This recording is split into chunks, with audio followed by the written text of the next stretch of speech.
Hello viewers, welcome back. The Gilded Age series has been a wild ride so far, and I'm super excited to dive into episode 3 of season 3. If you're a fan of period dramas, social class struggles, and intricate character relationships, then you're in the right place.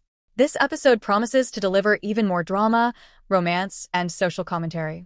As we jump into this episode, the main characters are facing some tough challenges. Agnes is navigating her complicated relationships, while Bertha is dealing with her own set of problems. The stakes are high, and it's clear that the characters' actions will have consequences that will be felt throughout the rest of the season. The tension is palpable, and you can feel the weight of their struggles bearing down on them. With each character facing their own unique struggles, it's clear that this episode will be a turning point in the season. The Gilded Age Season 3 continues to be an amazing ride as Episode 2 proved that true love does not prevail. All in the most realistic but heartbreaking way possible. The sad thing is, Episode 3 will further prove that loveless marriages are everywhere, and they happen no matter how hard you try to avoid it. So, yes, things will get even more devastating in the late 19th century, and we need to talk about it. As you might remember, in the very first episode of Season 3, we got a clear look at how strong Gladys and Billy's relationship is. There was even a hint that Billy might propose marriage soon, proving that despite their youth, these two were extremely serious about their relationship. And yet, Bertha wasted no time making her disapproval known. Later, when she discovered Gladys spent the night at Billy's house, she immediately rushed to get her daughter back, asserting her control early on and reminding everyone who really holds the power. Unfortunately, her power move worked, and even Billy could not survive this rage storm. He broke up with Gladys and made us all disappointed in him. I mean, we were all rooting for this young couple, and look at where they are now. Plus, is it just me, or did Billy truly seem so different from past suitors who quickly gave up because they knew George wouldn't approve? He was more determined than Archie Baldwin from Season 1, that's for sure. And clearly more interested than Oscar in Season 2. I thought maybe, just maybe, he could challenge the power of the Russells for once and win Gladys against all odds. Well, that simply did not work.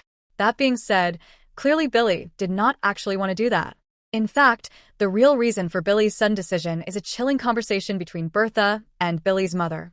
I mean, even Gladys's sudden escape could not stop Bertha's relentless plan for her to marry the Duke of Buckingham. Which is crazy to me. Like, I'm no mother, but tell me, would you force your daughter to get married with someone she doesn't love? Especially after she leaves the house to escape this fate? Or am I the only one who finds her advances simply too much?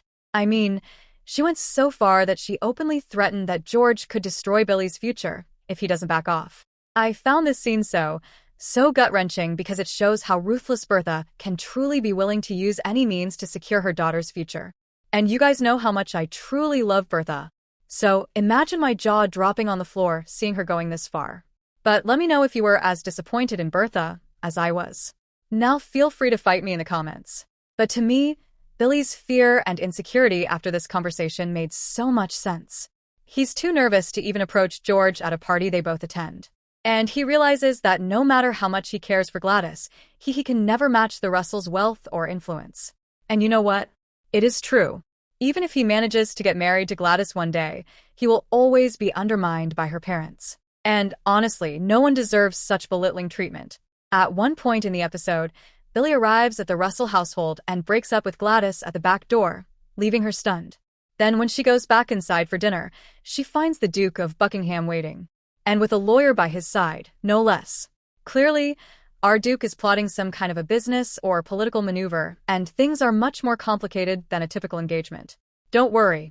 Episode 3 trailer explains this even further. But I'll talk about it in a second.